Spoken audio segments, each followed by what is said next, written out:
Hello, good morning students. तो चलते हैं अपने आज नेक्स्ट चैप्टर की तरफ। फर्स्ट चैप्टर कौन सा था अपना?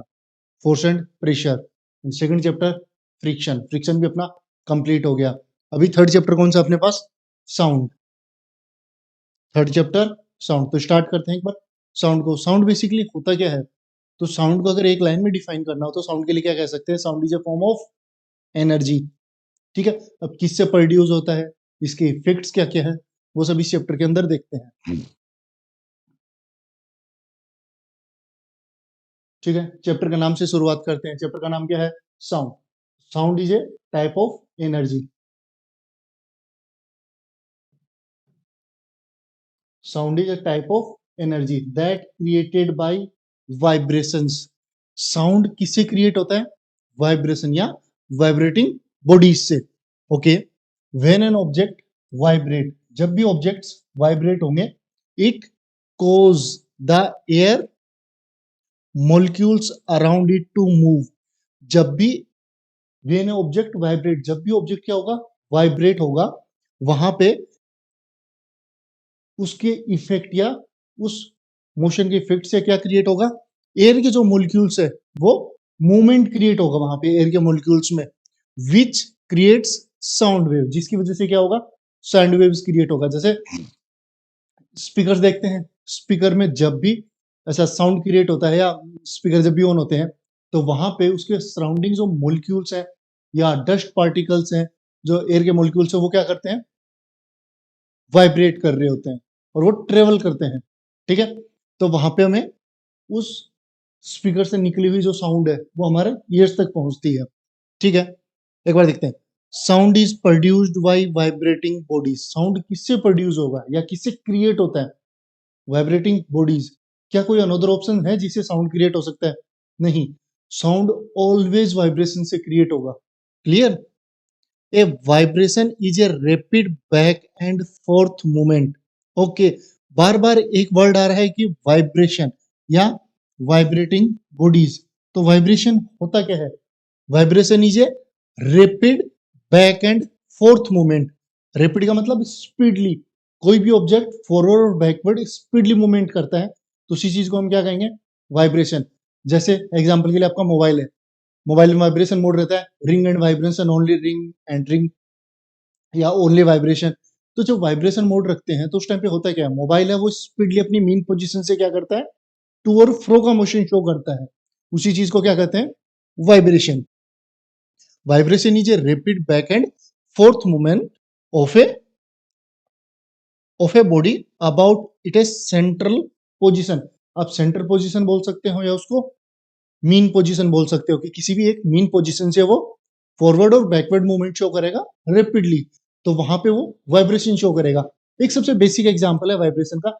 ये वाइब्रेशन बेसिकली एक्चुअली है क्या? तो जब भी मैं साउंड प्रोड्यूस कर रहा हूँ, जैसा मैं कुछ बोल रहा हूँ, आप तक आवाज आ रही है, तो क्या यहाँ पे कुछ वाइब्रेट हो रहा है? बिल्कुल। आप यहाँ पे अपने वोकल कॉर्ड्स के ऊपर ऐसा थंब रख के प्रेस नहीं करना, जस्ट ऐसा थंब रख के और फील कीजिए, तो आपके वोकल कॉर्ड्स क्या होंगे?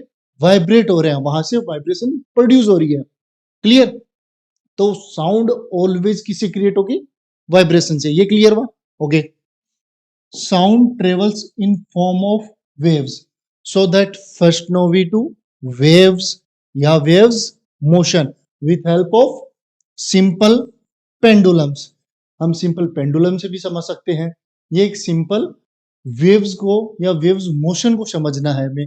रीजन उसका ऐसा क्यों समझना है? क्योंकि साउंड्स अगर ट्रेवल करती है तो किस फॉर्म में ट्रेवल करती है? वेव्स की फॉर्म में। किस फॉर्म में? वेव्स की फॉर्म में।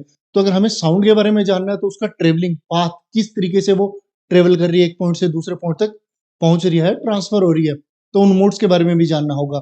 क्लियर? तो सबसे पहले क्या है? Wave motion. वेव मोशन इतना छोटा सा टॉपिक नहीं है। वेव मोशन बहुत एक्सपांड स्ट्रेच किया हुआ है, लेकिन यहाँ पे जस्ट एक बार दो लाइंस में देखते हैं कि वेव मोशन एग्जैक्टली होता क्या है। A wave motion is a mean of transferring energy. Wave motion क्या होता है? एक सिंपल दो वर्ड्स में डिफाइन करो तो ट्रांसफरिंग एनर्जी। जो वेव मोशन होगा वो एनर्जी को ट्रांसफर करता है। क्या करता है? एनर्जी को transfer from one point to another without any actual transportation of matter between these points. अब इस लाइन को एक बार अच्छे से समझिए कि मैं वेव्स के थ्रू, क्या जो साउंड होता है वो वेव्स के थ्रू क्या होता है, ट्रांसफर होता है किसी भी एक पॉइंट से दो पॉइंट तक। जैसे सपोज ये क्या है मेरा पॉइंट ए, ये क्या है पॉइंट बी। तो यहां से वेव्स के थ्रू क्या हो रहा है, साउंड बी पॉइंट तक ट्रेवल हुआ। क्लियर? इसी चीज को हमने फर्स्ट लाइन में देखा था। एक बार दोबारा, a wave motion is a mean of transferring energy from one point to another. हम एक पॉइंट से बी पॉइंट तक वेव्स के फॉर्म में एनर्जी को क्या कर रहे हैं, ट्रांसफर कर रहे हैं। That's it. अब नेक्स्ट लाइन को दोबारा देखते हैं। Without any actual transportation of matter between these points, कि एक्चुअली इन दोनों पॉइंट्स के मिड में जो मैटर है, मैटर का मतलब क्या हुआ आपका मीडियम, मैटर का मतलब क्या हुआ आपका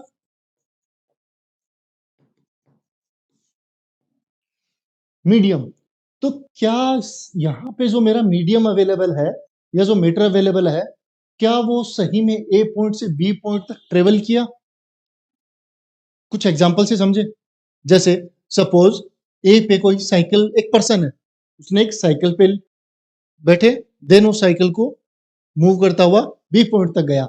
तो यहां पे उसका मीडियम क्या हुआ, साइकिल। तो क्या साइकिल भी बी पॉइंट तक पहुंची है? बिल्कुल पहुंची, ऑफ कोर्स। तो जो पर्सन है वो पहुंचा है, वो जिस मीडियम के थ्रू पहुंचा वो मीडियम भी वहां तक गया। लेकिन साउंड वेव्स में ऐसा नहीं होता, या वेव मोशन के अंदर ऐसा नहीं होता। एग्जाम्पल एग्जाम्पल अपने ओशियंस की बात करते हैं। तो जैसे ओशियंस के अंदर वेव क्रिएट होती है, तो वेव क्या है, एक तरीके से एनर्जी है। मूवमेंट करते हैं वहां पे जो वाटर के मॉलिक्यूल्स है वो अप एंड डाउन। तो वो एनर्जी हमारे जो किनारे होते हैं, ओशियंस के जो किनारे होते हैं, वहां तक क्या वो पहुंच रही है? वहां तक पहुंच रही है वेव्स, बिल्कुल पहुंच रही है। लेकिन क्या ओशियंस का ऑल टोटल जितना भी वाटर था, जहां से वो वेव्स फॉर्म होने स्टार्ट हुई, क्या वो ओशियंस का वाटर हमारे आउटर साइड में आ गया? नहीं आया। रीजन, क्योंकि हमारे जो एक्चुअल जो ट्रांसपोर्टेशन था मैटर के साथ में, वो मूवमेंट नहीं कर रहा, जस्ट एनर्जी ट्रांसफर कर रहे हैं वहां पे। वो मॉलिक्यूल्स क्या करते हैं, केवल मोशन शो करते हैं। समझ आया? ठीक है। अभी जितना एक बार समझ आया उसको अडेप्ट कीजिए। अपन नेक्स्ट स्लाइड में चलते हैं, उसमें और बेटर तरीके से इसी चीज को एक्सप्लेन करेंगे। वेव मोशन यहीं स्टार्ट होकर फिनिश नहीं हो रहा है। ऑल टोटल 3 to 4 स्लाइड्स में अपन वेव मोशन ही देखेंगे, डिफरेंट टाइप्स के या डिफरेंट क्लासिफिकेशन के बेसिस पे। ओके, चलते हैं next. Classification of waves.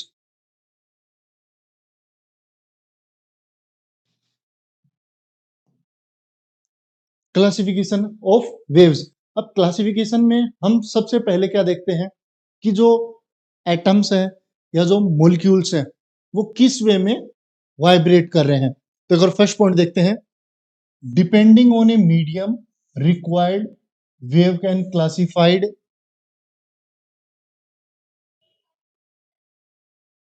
Okay, first point अपन ने दूसरा लिया। एक बार इस चीज को पहले देखते हैं, वाइब्रेशंस के बेसिस पे बाद में देखेंगे। सबसे पहले मैंने किसके बेसिस पे क्लासिफाइड किया है, मीडियम रिक्वायरमेंट के बेसिस पे। क्लासिफिकेशन बेसिकली होता क्या है, क्लासिफिकेशन जैसा टू टाइप्स का रहता है। तो किसी भी एक प्रॉपर्टी की बात करें, जैसे मैं आपके क्लास में आता हूं और ये कहते हैं क्लास में आने के बाद कि जो बॉयज हैं वो एक साइड सेपरेट होकर बैठ जाइए, गर्ल्स एक साइड सेपरेट हो गए। तो बेसिकली मैंने क्लासिफाइड कर दिया आपको, किसके बेसिस पे, जेंडर के बेसिस पे। ठीक है। नेक्स्ट डे मैं आपकी क्लास में फिर आता हूँ, फिर मैं कहूंगा कि आज आप जो लास्ट टेस्ट हुआ है उसमें बिलो 5 मार्क्स वाले स्टूडेंट्स एक तरफ बैठ जाइए, देन अबव 5 मार्क्स वाले स्टूडेंट्स अगेन दूसरी साइड बैठ जाइए। तो वहां पे क्या होगा, वहां पे आपको नंबर्स के बेसिस पे क्लासिफाइड किया। तो क्या जो आज मैंने नंबर्स के बेसिस पे क्लासिफाइड किया, कल मैंने आपको जेंडर के बेसिस पे क्लासिफाइड किया था, क्या ये उससे कहीं रिलेट करेगा? नहीं। तो इसलिए क्लासिफिकेशन का मतलब है किसी भी एक प्रॉपर्टी, कोई भी एक प्रॉपर्टी पिक कीजिए। जैसे आपके पास बहुत सारे मोबाइल्स हैं, ठीक है, फिर आप क्लासिफिकेशन कर सकते हो कि मेरे को नया मोबाइल चाहिए, तो अमेजोन पे जाके सर्च क्या करते हो कि 8 GB रैम, या कोई भी ऑनलाइन साइट पे जाके क्या सर्च करते हो कि 8 GB रैम है, उससे अबाव वाले मोबाइल्स मेरे को शो करो। तो आप वहां पे क्या कर रहे हो, उनको क्लासिफाइड कर रहे हो किसी भी एक प्रॉपर्टी के बेसिस पे। क्लियर है? ओके। तो देखते हैं एक बार, depending on medium required wave can be classified. हम उन वेव्स की बात करेंगे जिनको मीडियम की रिक्वायरमेंट होती है। ओके, सबसे फर्स्ट क्या होगा classification, mechanical waves, those wave which needs a material और मीडियम। क्लियर हुआ? कौन सी वेव्स जिनको मटेरियल या मीडियम की नीड्स होती है फॉर दोज प्रोपोगेशन। प्रोपोगेशन आपके लिए कुछ डिफरेंट वर्ड है, ये आप 7th में लाइट का प्रोपोगेशन पढ़ गए हैं। 7th क्लास में प्रोपोगेशन ऑफ लाइट याद है? प्रोपोगेट मतलब ट्रेवल करना, प्रोपोगेट मतलब ट्रेवलिंग। क्लियर? वहां लाइट प्रोपोगेट कर रही थी, यहाँ पे एनर्जी या वेव्स प्रोपोगेट कर रही है। Those waves which need a material, जिनको किसकी नीड है, मटेरियल की नीड है या मीडियम की नीड है, लाइक सॉलिड, लिक्विड या gases, for their propagation are called mechanical waves या इलास्टिक वेव्स। हम मैकेनिकल वेव से याद रखेंगे कि या तो उनको क्या कह सकते हैं, मैकेनिकल वेव कह सकते हैं या इलास्टिक वेव। तो सबसे फर्स्ट मैकेनिकल वेव कौन सी हुई, जिनको मीडियम की नीड होती है। कौन कौन सी? कुछ एग्जांपल्स हैं अपने पास, बिल्कुल है। Sound waves, water waves, wave produce in A stretched string, stretched string, stretch string, ये कुछ याद आ रहा है? गिटार, वायलिन, इनमें क्या है, जो स्ट्रिंग्स है उनको स्ट्रिच फॉर्म में किया जाता है, देन हल्का सा क्लिप्स के साथ में जब उनको स्ट्राइक करते हैं तो वहां पे क्या साउंड क्रिएट होती है। Clear? Next, wave produce in springs, क्योंकि यहाँ पे एक वर्ड और भी है, इलास्टिक वेव्स। क्लियर है?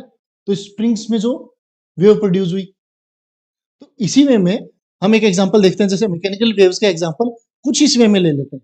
एक इमेज दिमाग में फॉर्म करते हैं कि मैकेनिकल वेव्स का मतलब कुछ ऐसा वाटर वेव्स। क्लियर है? ठीक है, हम एग्जांपल लिए हमने, आप इसी चीज को ऐसा परमानेंट मत माने कि केवल वाटर वेव्स होती है, नहीं, यहाँ पे देख रहे हो साउंड वेव्स है। अब एक चीज और, sound wave in the air speed of sound is 330 meter per second. अब यहाँ पे एक क्वेश्चन फॉर्म होता है मेरे माइंड में कि जब भी दिवाली पे, न्यू ईयर पे हम ऐसा ब्लास्ट करते हैं, पटाखे जलाते हैं, रॉकेट छोड़ रहे होते हैं, तो वहां पे आपको क्या दिखाई देता है कि जो चीज मेरे को, जैसा वहां पे लास्ट ब्लास्ट हुआ, रॉकेट ऊपर गई, एक जोरदार धमाका होता है, तो मेरे को दिखाई पहले देता है, सुनाई बाद में देता है। ऐसा होता है? बिल्कुल। लाइटनिंग स्ट्राइक होती है तब भी कुछ ऐसा ही होता है, बिजली हमें दिखाई पहले देती है, सुनाई बाद में देती है। लेकिन ऐसा होता क्यों है? बोले सर नाक आगे कान पीछे, कुछ ऐसा रीजन नहीं। देखो यहां पे हम क्या देख रहे हैं कि sound wave in the air, air की जो स्पीड है वो कितना है, 330। एयर की स्पीड कितना है, 330 मीटर पर सेकेंड। कितना है, 330 मीटर पर सेकेंड। लेकिन अगर मैं यहीं पे लाइट की पूछता हूं तो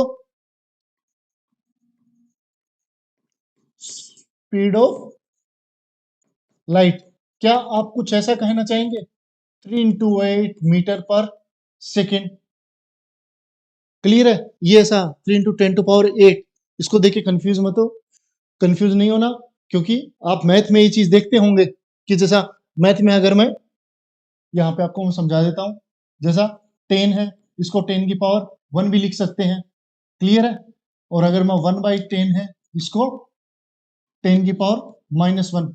तो ये जो पावर्स में रहता है इसका मतलब यहाँ 8 टाइम्स 0 है, तो 3 into 10 to power 8 meter per second. अब आप दोनों को कंपेयर कीजिए, स्पीड किसकी ज्यादा है? ऑब्वियसली लाइट की ज्यादा है। साउंड की स्पीड कितना होगी, 330 है। ये कुछ टेम्परेचर पे भी डिपेंड होगी, ध्यान रखना, इस पे भी क्वेश्चन फॉर्म होते हैं। मैं अभी सेकंड स्लाइड में ऐसा पूरा चैप्टर एक्सप्लेन नहीं करूंगा, धीरे 1 by 1 अपन स्लाइड्स के अंदर चलेंगे, ठीक है। लेकिन ये जो 330 मीटर पर सेकेंड है, ये कुछ जगह आपको 340, 345 कुछ इतना वेरिएशंस मिलेगा इसमें। लेकिन क्या इतने वेरिएशन से लाइट की स्पीड को कंपीट कर पाएगी? कभी नहीं। तो लाइट की स्पीड कितनी होती है, almost 3 into 10 to power 8 meter per second, और ये 330 to 340 मीटर पर सेकेंड। तो अब आप बताइए सबसे पहले क्या सुनाई देगा, या क्या दिखाई देगा? ऑब्वियसली जो लाइटनिंग स्ट्राइक हुई हो पहले आप दिखाई देगी, सुनाई बाद में देगी। क्लियर है पॉइंट? ओके, एग्जांपल्स देखे हमने। Wave produce in string, stage string, wave produce in springs, wave waters या वाटर वेव्स जो अप एंड डाउन हो रही है। क्लियर? तो हमें सबसे पहले कौन सा देखा? Mechanical waves. क्या मैकेनिकल वेव्स को मीडियम की नीड होती है? कोर्स होती है। क्लियर? और मीडियम कौन कौन से होते हैं? Solid, liquid and gases. Then next चलते हैं।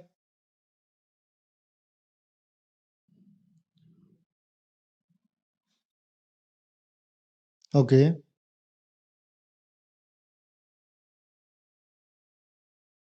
क्या इतना ठीक है? ओके, फर्स्ट कौन सा था? Mechanical waves. अब सेकंड कौन सा मिला अपने को? Electromagnetic waves. इलेक्ट्रोमैग्नेटिक वेव्स, ये वर्ड भी आप पहले सुन चुके हैं। जब भी वर्ड कहीं से रिलेटेड रहेगा मैं आपको एक्सप्लेन करता हुआ चलूंगा। रीजन, जैसा अगर मैं कोई एक पढ़ रहा हूं, जैसे अभी प्रोपोगेशन की बात की थी, तो सेवंथ में आपने कहाँ प्रोपोगेशन पढ़ा है मैं आपको रिमाइंड कराऊंगा। तो ऐसा इलेक्ट्रोमैग्नेटिक वेव्स भी आपने कहीं पढ़ा होगा, याद आ रहा है? उसी लाइट के चैप्टर में जब लाइट की प्रॉपर्टीज की बात कर रहे थे, तो लाइट की प्रॉपर्टीज याद है? लाइट की जो रेडिएशन कौन सी वेव्स थी? वो इलेक्ट्रोमैग्नेटिक वेव्स थी, कि जब भी लाइट प्रोपोगेट करती है वो दोनों इफेक्ट शो करती है, इलेक्ट्रिक और मैग्नेटिक। तो उन वेव्स को क्या कहा था आपने? Electromagnetic waves. ठीक है, अभी वापस 8th क्लास के अंदर आते हैं, 3rd चैप्टर में। इलेक्ट्रोमैग्नेटिक वेव्स, दोज वेव्स, वो waves which do not need material और मीडियम, जिनको किसकी नीड नहीं होती? ना मटेरियल की नीड होती है ना मीडियम की नीड होती है। क्लियर?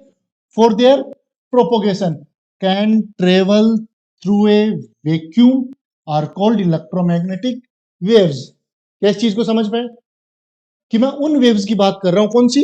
दोज वेव्स, वो वेव्स विच, जो कि डू नॉट नीड मटेरियल, जिनको मटेरियल की नीड नहीं है। किसके लिए? टू देयर प्रोपोगेशन, ट्रेवलिंग के लिए, उनके प्रोपोगेशन के लिए उनको मटेरियल की नीड नहीं है।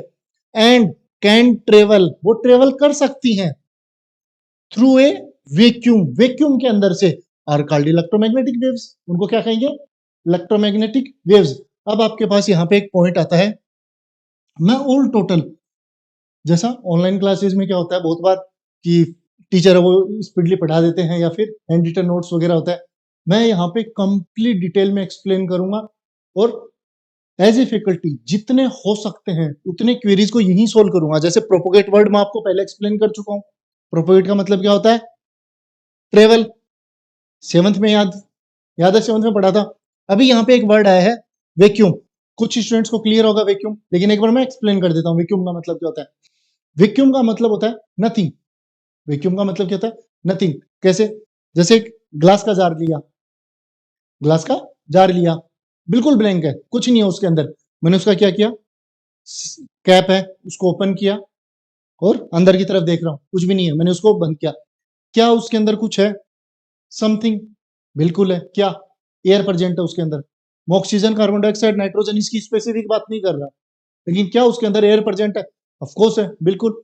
अभी एक वैक्यूम पंप से मैं उसके कैप के ऊपर वैक्यूम पंप अप्लाई करता हूं, देन उससे एयर को कंप्लीटली एक्सर्ट करता हूं और वापस टाइट कर देता हूं उसको, या कोई भी कोर्क अप्लाई करके उसको क्लोज कर दिया। अभी उसके अंदर कुछ है? नहीं, अभी उसके अंदर कुछ भी नहीं है, नथिंग। उसी चीज को क्या कहेंगे? वैक्यूम। क्लियर हुआ पॉइंट? और इसी वैक्यूम से रिलेटेड आपको कुछ याद आएगा, स्पेस।